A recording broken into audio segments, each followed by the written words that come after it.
Kag sa Good Vibes, rooftop urban garden sa Barangay Takuling ang ginagamit agud matagaan sang libre nga utan ang pamilya sa mga kabataan nga undernourished. May report si Romeo Subaldo. Welcome to my vlog! Ini si Gina Villarosa, ang barangay nutrition scholar sa Barangay Takuling sa Bacolod City. In charge sila sa pag-identify sa mga undernourished nga mga kabataan sa barangay kag sila ang nagabulig sa ila para makaganar sang weight. Sa bulig sang barangay health worker, ginaalagaan nila ang mga utanon nga nahamtang sa multipurpose building sang Takuling. May mga talong, higante nga mga kalamunding, paitan, katumbal, tangkong, pechay, alugbate, saluyot, tanglad, nagkalnain nga mga herbs kag madamo sang iban pa. Ang rooftop sang sininga building gi-convert sang barangay sa isa ka urban garden. Kanugon man ang abi sang pwesto. Kag ang mga gintanom nga utan, gindonate man sa ila sang Bureau of Plant Industry o kun BPI.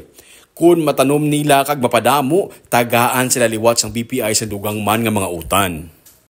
Sila nagkunta kay ka kung gusto mo mag-ano sang tanong. Kung mo mabiin isang barangay, din-adapt niya. So ang challenge para sa inyo is buhion sa mga time? Buhion mo gid sa kay para dugangan sa BPI ang imo nga tanong. Bisa na suguran ininila sang bulan sang Marso nga peak sang El Nino phenomenon, nakuha nila sa gihapon nga mapabuhi ang mga utan. Nakapang-harvest na sila, kag ang mga na-harvest nga mga tangkong kag pechay, ginpanghatag sa mga pamilya sang kabataan nga undernourished para hindi na sila magasto bakal sang utanon. Ingata ko sa underweight ko nga mga bata, sa amon cover nga bata. Kaya ang isa ginlakta niya ang pechay, yung lakta niya sardinas. Pwede na? Oo. Daso ng bangros, lakta niya daw kamote, tangkong, tamis. So ang normal nga sudaan nga ginakaon sa daw nila, sa mga nila utan? Oo. Kasi sinasend nila ang picture kung ano ginhimon la sa tangkong. Ang sabit sila sa imo picture, sa ginimo nila? Kinahanglan ko document, sir.